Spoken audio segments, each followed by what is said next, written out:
긴 인생을 산 것은 아니지만 제가 겪었던 기가 막힌 일들에 대해 이야기를 해볼까 합니다. 저는 대학을 졸업하고 바로 대형 마트에서 근무를 했었습니다. 마트 일이 저와는 잘 맞지 않았지만 그때 당시 집안 형편 때문에 선택의 여지가 없었어요.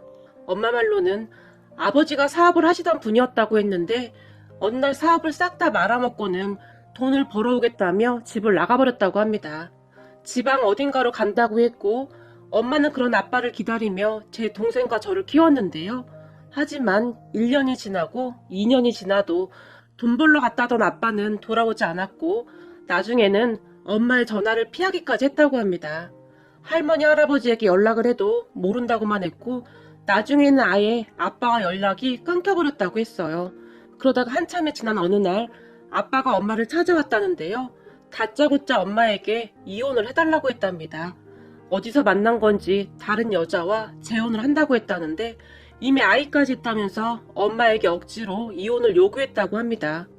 하루하루 힘들게 동생과 저를 키우던 엄마에게는 하늘이 무너져 내리는 그런 기분이었다고 하는데요. 그 힘든 시간을 견디면서 아빠가 돌아오기만을 기다렸다는데 그런 아빠가 배신을 한 것이니 그때 당시 엄마의 심정이 어땠을지 충분히 짐작이 가고도 남을 정도입니다.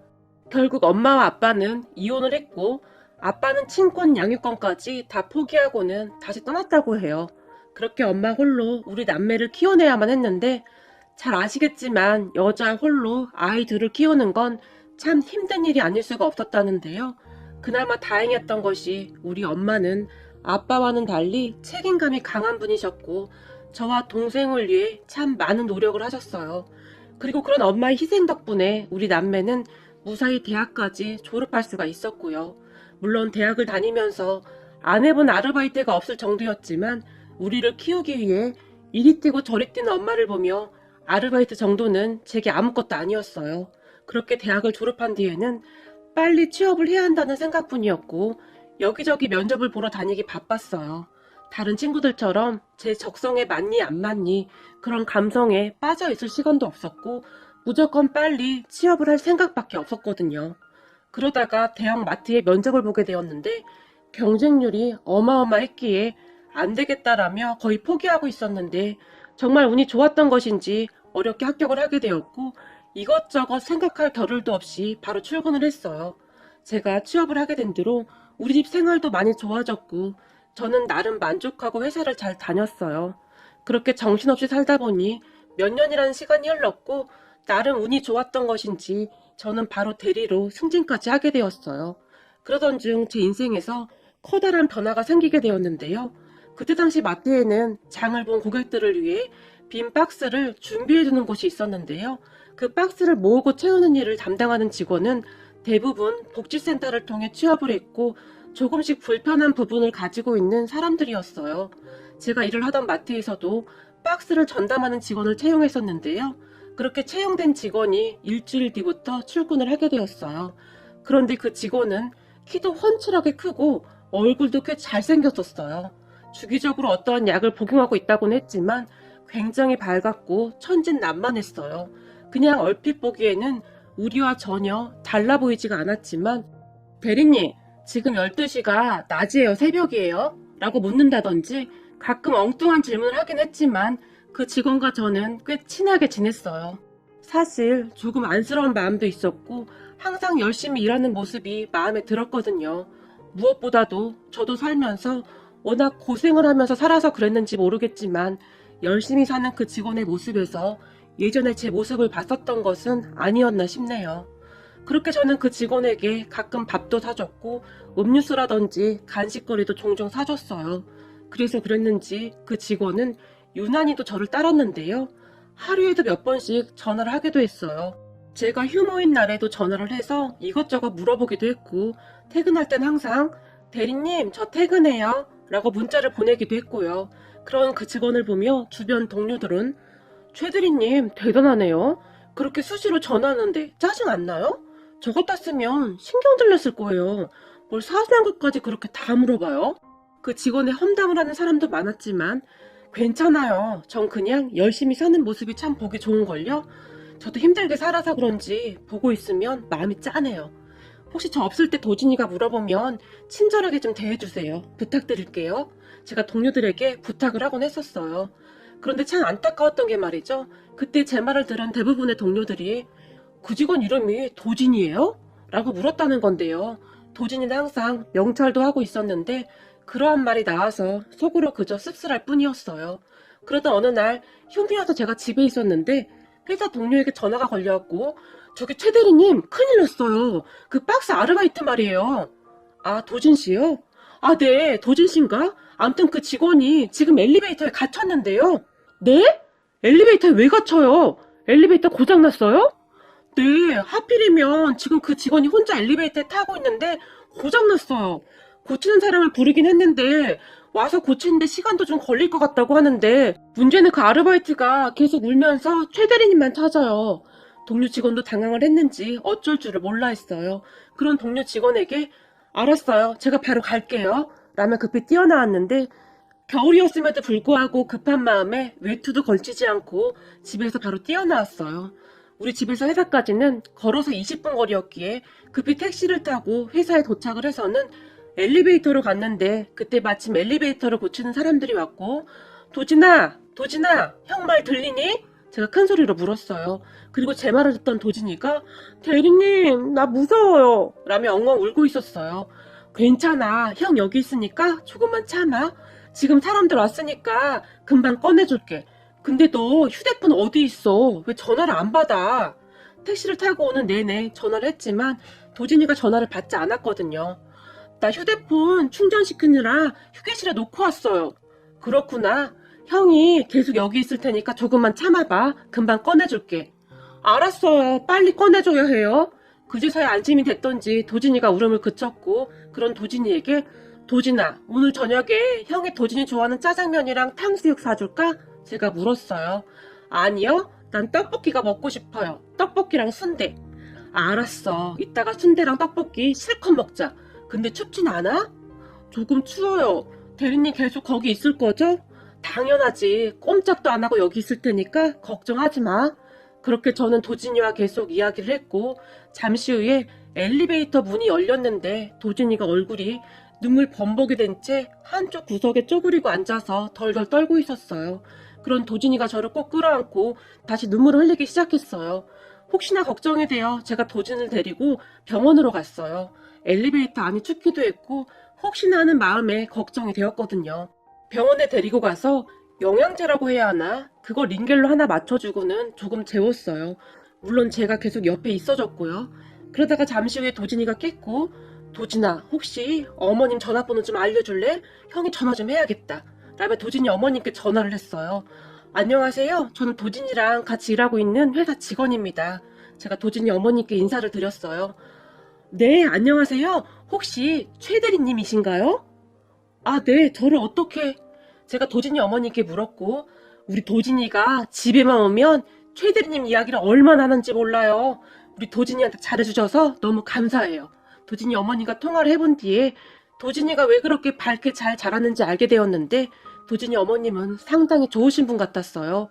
저기 죄송한데 오늘 마트에서 사고가 조금 있었습니다. 네? 우리 도진이한테 무슨 일이 있나요? 아니요. 그런 건 아니고 엘리베이터가 고장나는 바람에 거기에 조금 갇혀 있었어요. 그래서 혹시 몰라서 지금 제가 병원에 데리고 와서 링겔을 좀 맞추고 있습니다. 아, 네. 그럼 우리 도진이는 괜찮은 거죠? 네, 괜찮습니다. 조금 놀라긴 했는데 지금은 많이 좋아졌습니다. 거기가 어딘가요? 제가 데리러 갈게요. 조금 있다가 제가 데려다 주면 안 될까요? 그게 제가 도진이한테 떡볶이랑 순대를 사주기로 약속을 해서요. 제가 어렵게 말을 꺼냈어요. 그런데 제 말을 듣던 도진이 어머님이 순간 대답을 못하시고는 울먹이치는 듯 했어요. 저기 어머님, 도진이는 걱정 안 하셔도 됩니다. 의사 선생님 말이 괜찮다고 했어요. 그때 당시 저는 도진이가 걱정이 돼서 그렇다고 생각을 했었는데요. 아, 네. 우리 도진이 말처럼 정말 좋은 분이네요. 정말 고마워요. 알겠어요. 그럼 도진이 집까지 잘 좀 부탁드릴게요. 네, 걱정하지 마세요. 제가 잘 데리고 가겠습니다. 그렇게 전화를 끊고 저는 도진이를 데리고 분식집에 갔어요. 도진이와 저는 그곳에서 떡볶이를 엄청 많이 먹고 도진이와 함께 택시를 타고 도진이 집으로 향했는데요. 잠시 후에 도진이 집에 도착을 해서는 그만 입이 딱 벌어지고 말았어요. 도진이네 집이 말이죠. 어마어마한 부자였어요. 도진아, 여기 너네 집 맞아? 제가 놀라서 물었고, 네, 여기 우리 집 맞아요. 최대리님, 우리 집에 들어갔다 가요. 우리 집에 뭉치 있는데 엄청 귀여워요. 내가 보여줄게요. 아니야, 괜찮아. 다음에 볼게. 집이 너무 으리으리해서 선뜻 들어갈 수가 없어서 제가 바로 거절을 해버렸어요. 그런데 그때 우리 뒤에서 누군가가 도진아! 라고 불렀고 그 사람을 보던 도진이가 누나! 라고 부르더니 뛰어갔어요. 누나, 우리 회사 최대리님이야. 아, 그렇구나. 안녕하세요. 저는 도진이 누나입니다. 안녕하세요. 저는 최원영입니다. 제가 당황한 채 인사를 했는데 누나, 최대리님 보고 우리 집에 같이 들어갔다 가라고 해. 우리 뭉치 보여주고 싶어. 도진이가 누나를 졸랐어요. 그럼 도진이의 말에 괜찮으시면 같이 들어가실래요? 사실 우리 부모님이 최대리님 많이 궁금해 하시는데 우리 도진이한테 그렇게 잘해주신다면서요? 아닙니다. 제가 잘해준 게 뭐가 있다고요. 저희가 고마워서 그러니까 차나 한잔 하고 가세요. 도진이 누나가 제게 부탁을 했고 아, 네. 그럼 잠시만 들어갔다 가겠습니다. 그리고 저는 도진이네 집으로 들어갔는데 집이 정말이지 어마어마했어요. 이런 부잣집 아들이 마트에 박스 아르바이트를 왜 하는지 이해가 안 될 정도로 말이죠. 잠시 후에 도진이네 부모님을 만나게 되었고 안녕하세요. 최원영입니다. 아, 최대리님이시구나. 반가워요. 도진이 어머님이 저를 보고 활짝 웃으며 반겨주셨고 도진이를 많이 도와주신다는 그분이시군요. 도진이 아버님도 활짝 웃으며 제게 악수를 청했어요. 그렇게 저는 그곳에서 대화도 하고 꽤 긴 시간을 있었는데요. 저기 저녁 식사 준비됐는데 같이 먹고 가요. 도진이 어머님이 제게 물었어요. 아닙니다. 저는 괜찮습니다. 오늘 우리 도진이한테 맛있는 것도 사주고 그랬는데 그냥 먹고 가요. 아, 네. 그럼 신세 좀 지겠습니다. 그렇게 저는 그곳에서 같이 밥도 먹고 대화도 하고 그랬는데요. 제가 도진이 부모님에게 이런 질문 드리기 조금 그렇긴 한데요. 사실 오늘 여기 와서 깜짝 놀랐습니다. 저는 도진이가 많이 힘들게 사는 줄 알았거든요. 저도 마트에서 근무를 오래 한 건 아닌데 대부분 어렵게 사는 친구들이 많아서요. 제가 조심스레 물었어요. 아, 집도 잘 사는데 도진이한테 왜 그런 일을 시키냐고요? 아닙니다. 그런 일이라고 하기보다는 일이 조금 힘이 든 건 사실이니까요. 우리는 도진이가 다른 사람들처럼 그냥 평범하게 살기를 원해요. 그런데 아시다시피 도진이의 경우에는 회사를 들어가는 게 쉬운 일이 아니에요. 그렇다고 도진이를 하루 종일 집에만 둘 수도 없고 비록 작은 일이라고 할지라도 사회생활을 했으면 해서 일을 하게 하는 거예요. 전문가들도 도진이한테 그게 더 좋다고 하고요. 그나마 거긴 대기업이고 하니 큰 문제는 없을 것 같기도 했고 그래서 그곳을 선택한 겁니다. 사실 그 전에 작은 공장에도 취업을 하긴 했었는데 사람들이 함부로 해서 도진이가 상처를 많이 받았었거든요. 그런데 최대리님을 만나고부터 도진이가 아주 좋아졌어요. 항상 감사하게 생각하고 있습니다. 말을 하던 도진이 어머님의 눈에 눈물이 맺혔는데요. 아무래도 도진이가 우리와는 조금 달랐기에 마음고생이 많았을 것이라는 생각이 들었어요. 그렇게 저는 정말 얼떨결에 도진이 가족들과 친해졌는데요. 몇 달 후에 도진이 어머니께 전화가 왔는데요. 저기 최대리님, 혹시 시간 괜찮으시면 이번 주 일요일 날 우리 도진이 생일이라 생일 파티를 할까 하는데 혹시 참석할 수 있나 해서요.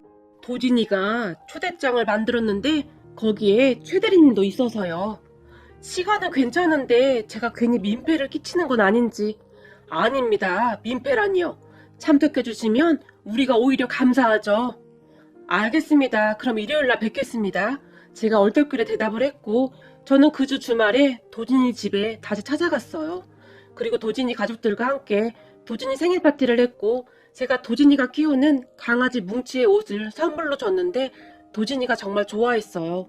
그런 도진이를 보며 가족들을 잘 만나서 참 잘됐다는 생각이 들 정도로 도진이 가족들은 도진이를 참 많이 아끼는 듯 했어요. 그렇게 저는 이래저래 도진이 집에 가는 날이 많아졌는데 아주 자연스럽게 도진이 가족들과 친해지게 되었어요.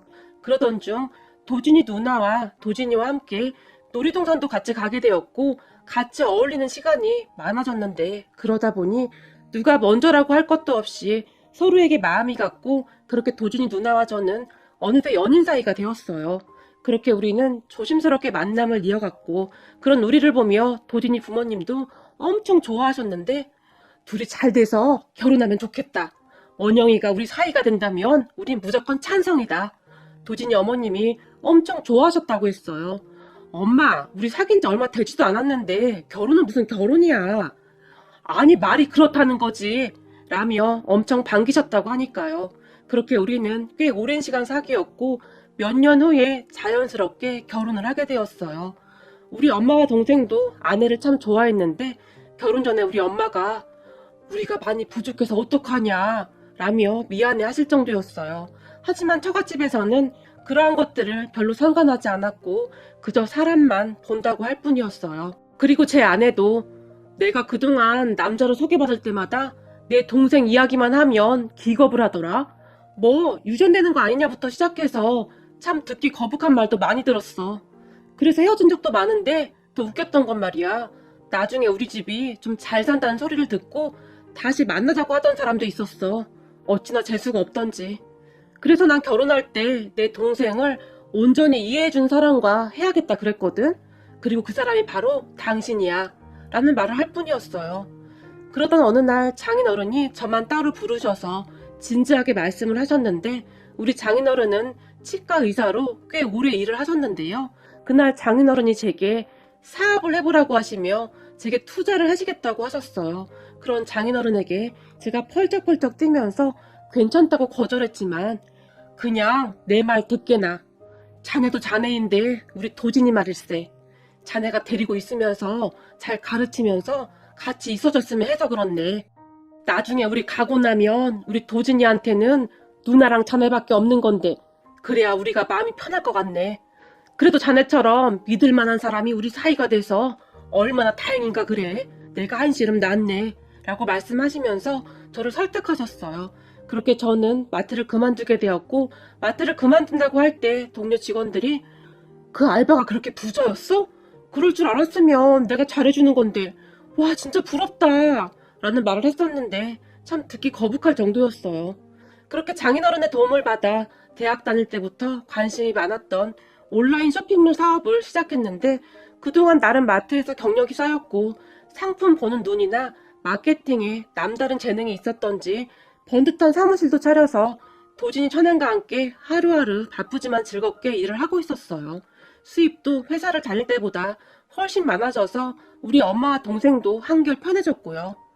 아내도 우리 엄마에게 정말 잘해서 서로 잘 지내고 있답니다. 그런데 얼마 전에 아버지란 사람에게 연락이 왔어요. 아마도 제가 결혼을 해서 잘 살고 있다는 말을 친척들에게 들은 모양이더라고요. 세상에나 그동안 연락 한 통화 없다가는 제가 잘 산다고 하니까 연락한 아버지가 어디 있단 말입니까? 제 전화번호는 어떻게 알아낸 것인지 원영아 애비다 라고 말을 하는데 소름이 끼칠 정도였어요. 누구시죠?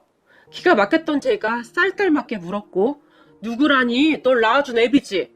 이상하네요. 전 아버지가 없거든요. 그리고 우린 그 사람 생사도 몰라요. 이만 끊겠습니다 라고 말을 했는데요. 네가 그렇게 말한다고 핏줄이 어디 가겠냐? 내가 듣자니 네가 요즘 아주 살만하다고 하더구나. 다름이 아니라 네 동생이 공부를 해야 하는데 내가 돈이 조금 부족하구나. 네가 좀 보태라. 엄마는 달라도 그래도 네 동생 아니냐? 아버지란 사람이 정말 이렇게 말했어요. 무슨 말씀이시죠? 저는 더 이상 할 말 없으니까 다시는 저한테 전화하지 마시죠. 라며 제가 전화를 확 끊어버렸어요. 하지만 그 뒤에도 계속해서 전화가 걸려왔고 결국 제가 전화를 차단해버렸는데요. 그랬더니 우리 엄마와 제 동생에게도 전화를 해댔고 우리 가족 모두가 아버지의 전화를 차단해버렸어요. 그런데 정말 기가 막혔던 것이 말이죠. 그 아버지라는 사람이 어떻게 알고는 우리 사무실로 잔뜩 취한 듯 쫓아와서는 난동을 피워댔어요. 그 모습을 보며 우리 처남이 얼른 경찰서에 전화를 했는데 아버지가 제게 함부로 하는 모습을 보며 뭐라 말할 틈도 없이 놀라서 신고를 해버렸어요.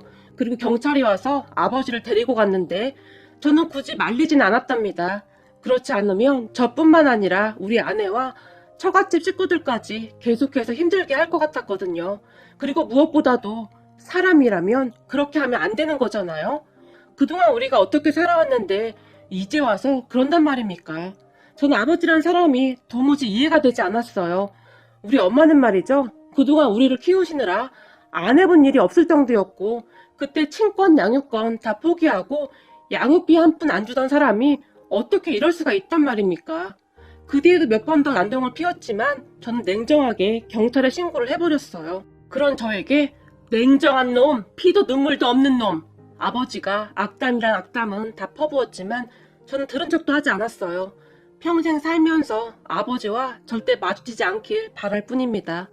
요즘은 제가 처남을 데리고 이것저것 일도 가르치면서 같이 하고 있는데, 물론 아직은 실수를 많이 하지만 나름 배우려고 많이 노력하고 있어요. 요즘은 처남이랑 퇴근하고 같이 떡볶이에 순대를 먹고 있으면 그렇게 행복할 수가 없어요. 그리고 그런 저와 처남을 보며 장인 장모님이 어찌나 좋아하시는지 모른답니다. 거기다 아내뿐만 아니라 장인 장모님까지 우리 엄마에게 정말 많이 신경 써주시고 계신데, 장모님은 항상 사돈이 참 대단하신 분이시네. 홀로 자식들을 이렇게 훌륭하게 키워내시고, 그러니까 항상 자네 어머님께 잘해야 하네 라고 당부하시긴 하신답니다. 그 뒤 아버지는 단 한 번도 찾아오지 않았고 우리는 서로 아끼면서 잘 살고 있답니다. 문득 마트에 근무를 하면서 정규직이라며 처남에게 함부로 하던 직원들이 생각나는데, 앞으로는 우리 사회가